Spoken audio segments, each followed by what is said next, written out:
On yesterday's episode, I questioned just how patient AK is going to be in his vision to build this team with young players and organically over time. Well, we may have the answer to that as Mark Stein reports that the Chicago Bulls have made calls to the Milwaukee Bucks to trade for Giannis Antetokounmpo. We're going to talk a little bit about that, another target that the Bulls could have in free agency, and an interesting article from Elias Schuster on, do the Bulls actually have the next face of the franchise on the roster? We're going to talk about all that, plus an interesting second-round prospect and more right after this.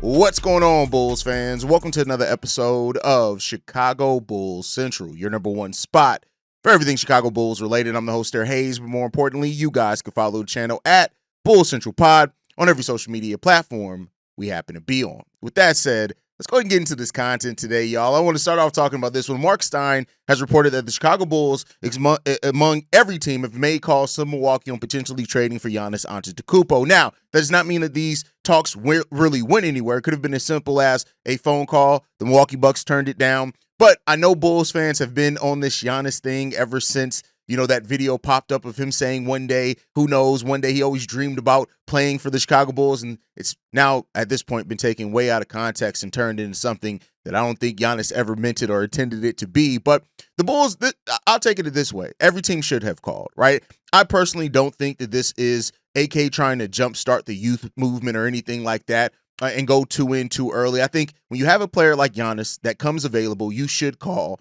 And this is, is paired with Joe Cowley, who a little while ago, talked about that the Bulls would have offered everything for Luka Doncic. And then in that article as well, he mentioned Giannis, that the Bulls would do the same thing for Giannis. So to hear that the Bulls did make a phone call to see if they can get Giannis to this team, it doesn't surprise me too much. Now, I will say this, as I have had questions then, by the time you make a trade for Giannis and everything the Milwaukee Bucks are going to want back, you probably don't have much of a team left that can compete in the Eastern Conference. That's just my personal opinion on it.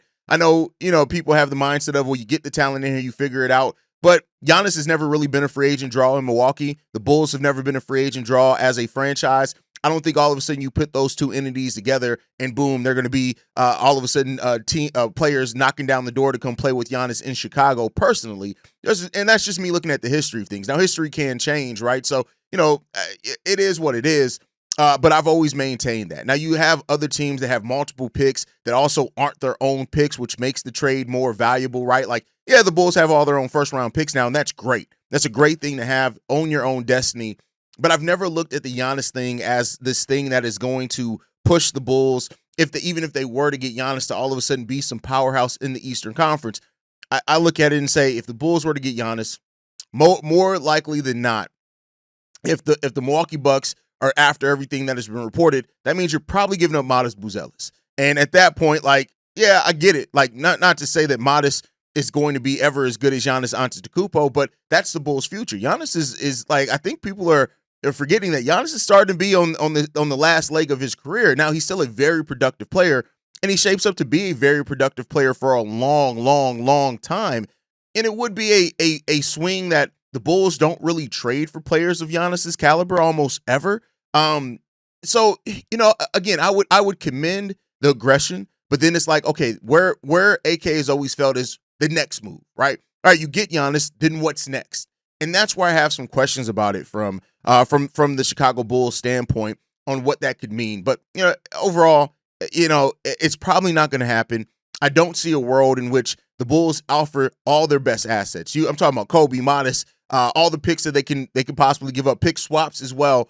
And I still don't see them getting Giannis and comparing to teams like the Rockets if they want to, because the Rockets have Phoenix's picks. It's not their own picks. So even if the Rockets do get Giannis, for example, and they start winning titles, Phoenix doesn't shape up or look to be that good anytime soon. So, their picks are a little bit more alluring to a team like the Milwaukee Bucks, if that. I think they also have young talent as well that's kind of more proven that they can offer for the Milwaukee Bucks to take a shot at that. So, again, I'm just using the Rockets as one example. The Spurs are another one that I think could offer anything, right? So there are teams that I just think have more to offer than the Bulls ever would. But I do commend AK for making the call, seeing what's there, and you won't ever know until you try, right? So there's a little bit of that. But, like my boy Witness said, I'm not going to give AK credit until either the Bulls are in the playoffs consistently or they make a move that I'm just like, wow, that's a move, right? So we'll see what ends up happening there. But again, we have to cover all the news here, so I did want to cover that as far as the Bulls have reportedly made a call on Giannis Antetokounmpo. We'll see what it ends up turning into. But I want to get away from that and get more into the speculation, right? There was an amazing, amazing article by Elias Schuster over on Bleacher Nation, if you guys want to check that out. And he asked the question, do the Bulls actually have the next face of the franchise on their roster? And this is going to be a question that I know really it triggers a lot of people. Trigger may not be the right word there, right? But there are going to be people who say, yeah, of course, Haize, we got Modest Buzelis.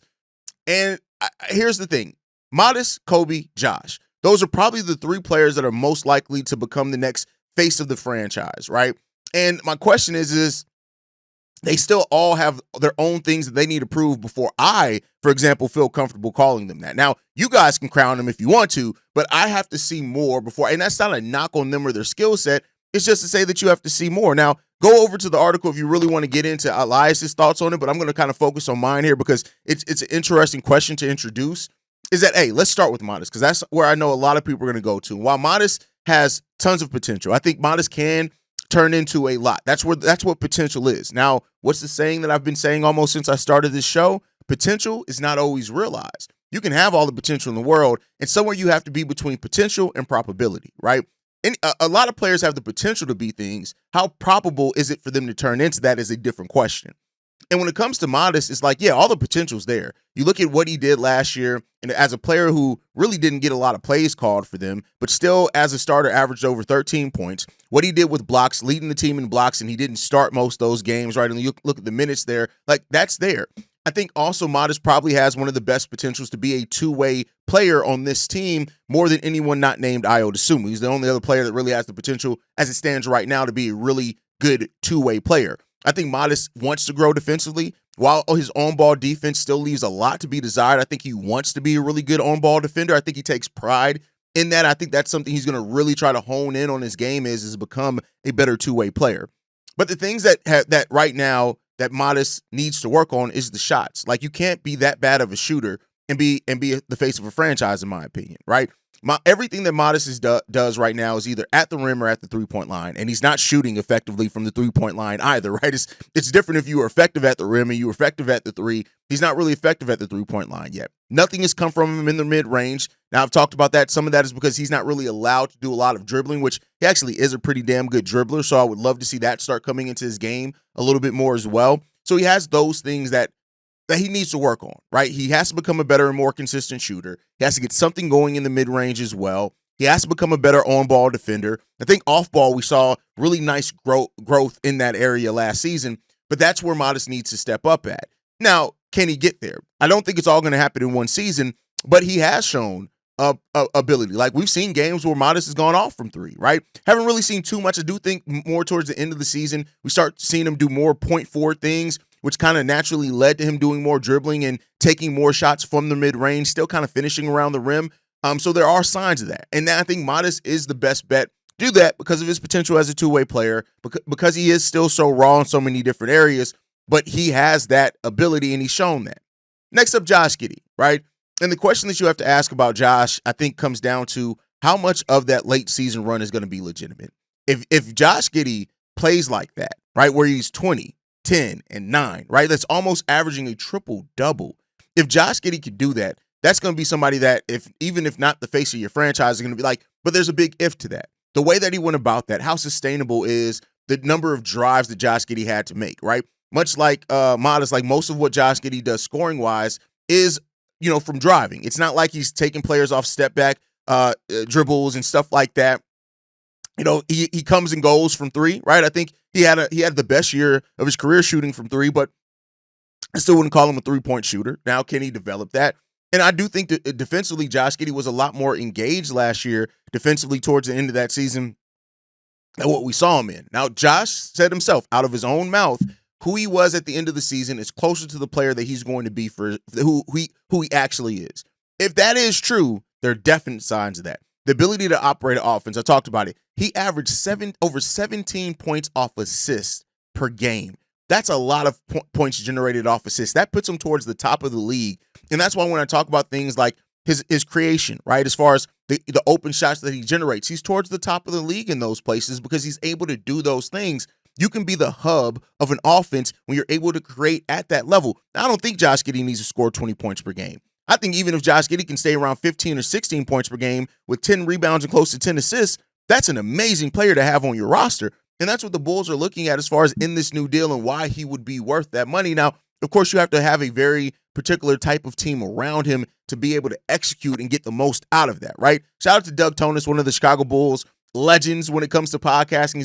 He was doing the Bulls beat back, I think, when I was in high school, which is crazy enough to say. But he pointed out the other day on his Twitter, he said that, the question that he, and I'm paraphrasing here, not the exact tweet, but he was like, question that I have is like, is paying Josh Giddey starter level money, but is he going to be a starter on the championship team? Now, my thoughts on it. When you look at some of the starters on championship teams, I think it just comes down to team construction. I think anybody who just uses anytime the thing is just blankly lose on, well, they're not going to be a starter on the championship team, I think that has to be within what kind of conversation you're having. Is he going to be a number one starter on a championship team? That remains to be seen. But go look at some championship teams and look at some of the bad starters that they've had on that, right? And Josh Giddey isn't a bad basketball player, so that's not a angle that I attack from it. But Josh Giddey still has a lot to prove on how consistently can he be what he showed at the end of the season. If he can be that more consistently, then you're starting to have some things there. And then it comes to Coby White, 25 years old, a player that has never stayed in the same role that he had from the prior season coming into the next season.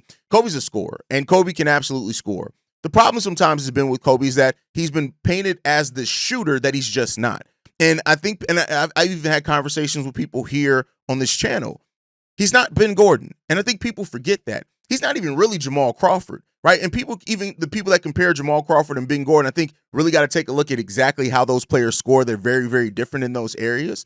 And so that's not who Coby is. Now, I do think at times Billy Donovan has tried to make him that player. I think at the beginning of the season when he was scoring so much off jump shots and the drives had been taken away from him, that's something that we saw that he just cannot thrive in. And for Coby, he's going to have to, especially if he's going to be in this backcourt with Josh Giddey, he has to become a better off-ball player and a catch-and-shoot player. If Coby can become a better catch-and-shoot player and off-ball, as well as the ability to get to the three-point line that he showed last season, towards the end of that season, that's where I think you can start getting into that offensively, that Coby White has tons of potential there. But then again, like I said, and I like to always be fair and even with this, there's still a lot that you have to figure out there with Coby if he's going to be your guy, and that's with how you build the rest of the team around. That's why we need a switchable big right there defensively. That's why we need those type of things. So, Coby has tons of potential. I think still, and people who say things like Coby's been capped out with his potential and things like that, I can't personally say that until I see the man get an opportunity to stay in the same role in back-to-back years.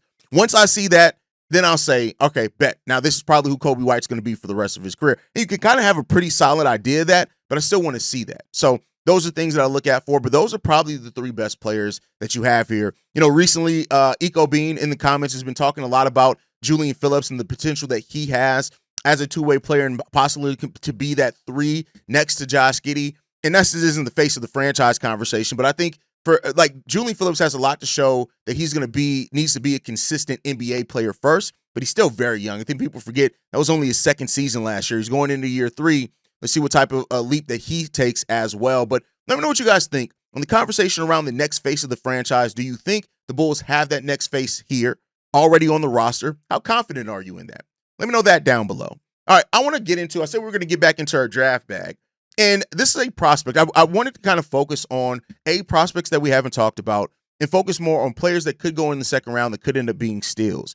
With a lot of the players going back to college, it's pushed up a lot of players that could have been really good players around 45 where the Bulls pick at, up taken higher. And it's kind of put the best prospect on the board potentially at 45 being Johnny Broom. Now, that's not a bad prospect to have at all, right? But I wanted to find other ones that actually kind of fit something that the Bulls could eventually need. And I think I found one. Hunter Solace out of Wake Forest. This kid, I think, has tons of potential here that people are forgetting about. Hunter Solace, we're going to be playing some of his highlights on here as well if you guys are on the YouTube side. But this guy could be an absolute steal in round 2. He's projected to go after the Bulls pick.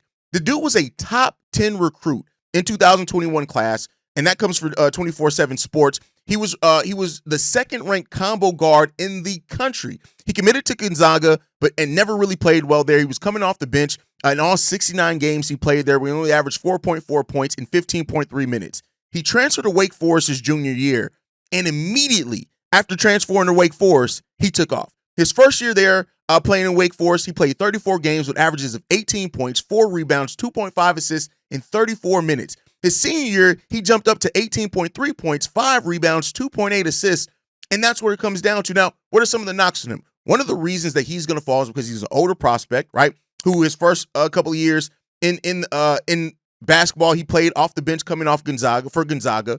So that already puts you there. He played for Wake Forest, but even scoring-wise, there are some things there, right? He doesn't have a consistent three-point shot yet. Now, there's been some signs there, but then he fouled out. For example, as a junior, he shot 40% from three. 40% from three as a junior, and he took 5 attempts per game.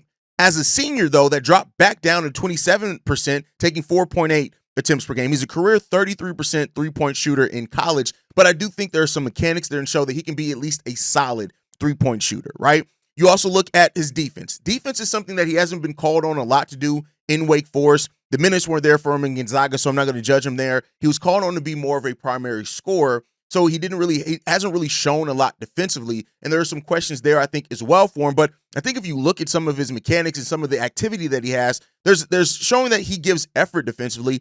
He may just need to work on that, right? But the fact of the matter is this dude has positional size, pretty good size that he has, 6'5", 185 pounds. He's going to need to put on some weight for sure, but a solid enough wingspan as well that points to him potentially being a solid enough NBA player.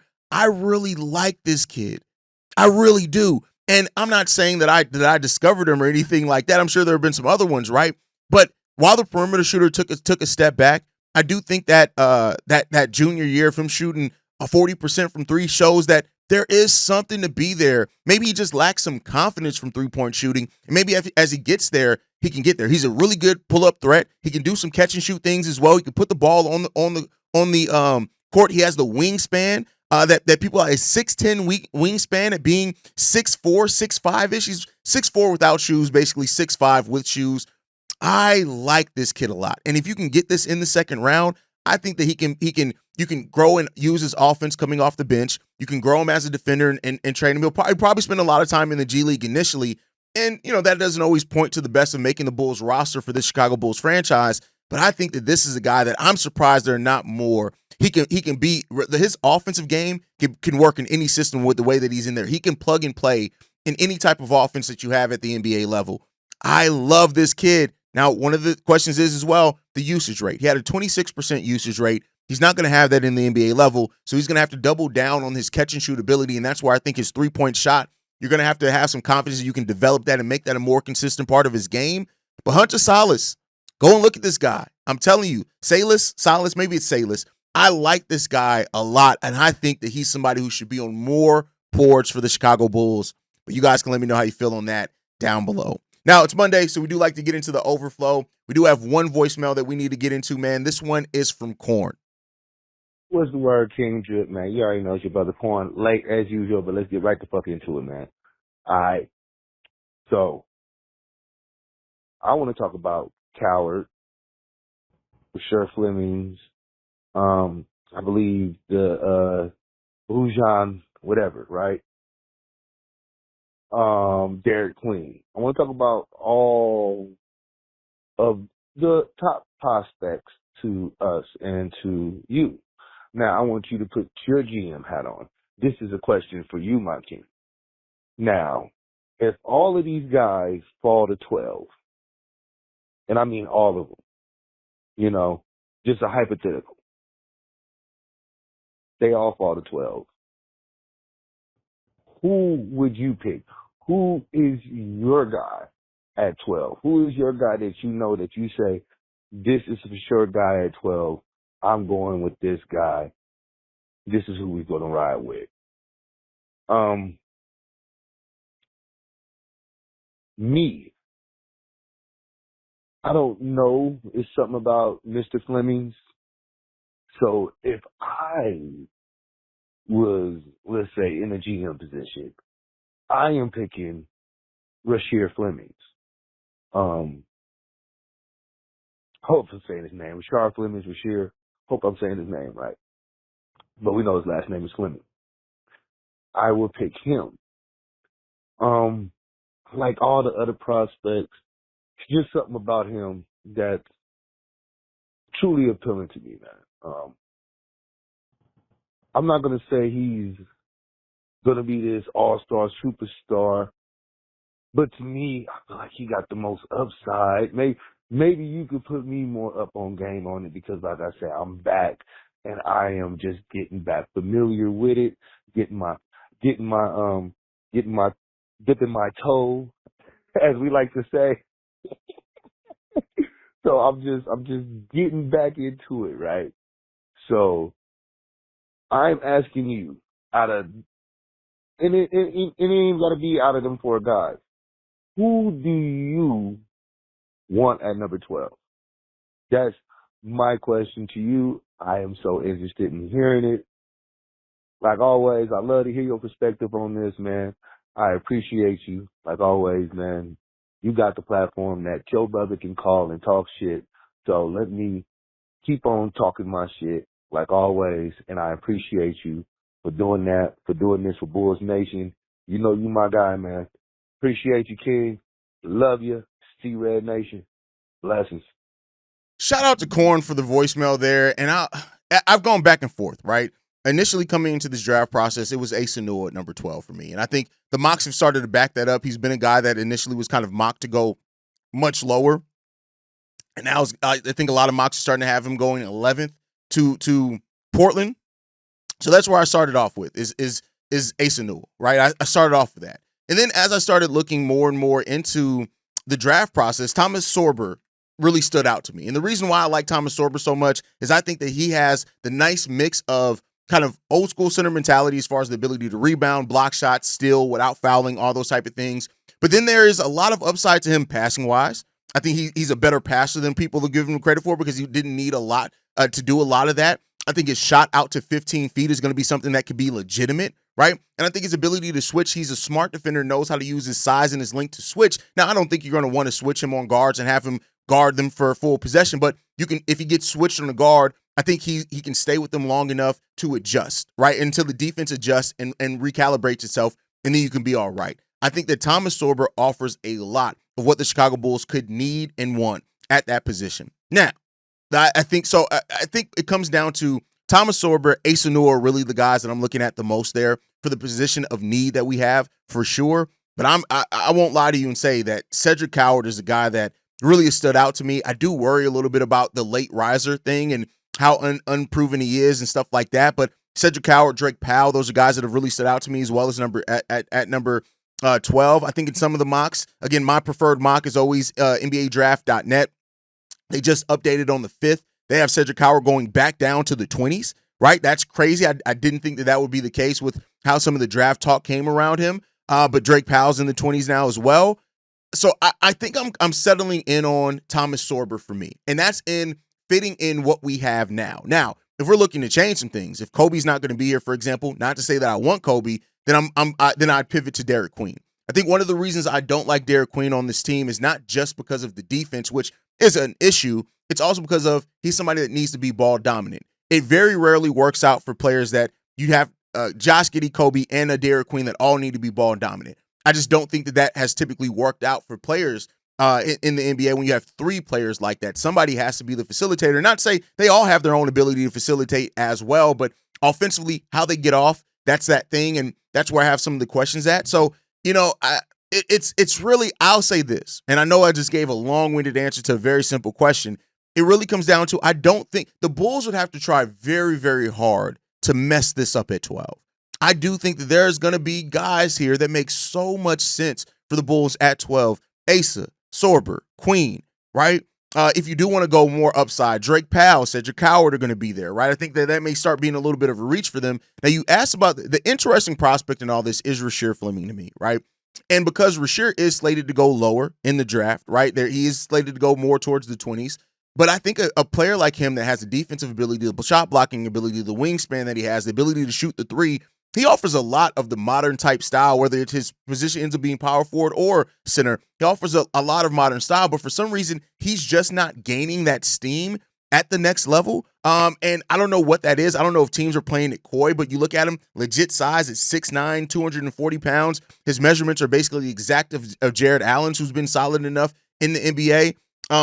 He's only 20, he'll be 21 most of next season. He turns 21 in July, but a lot of people talk about him as he's like this old prospect. Like, I don't know. But Rasheer Fleming's definitely somebody that's on the board for me too.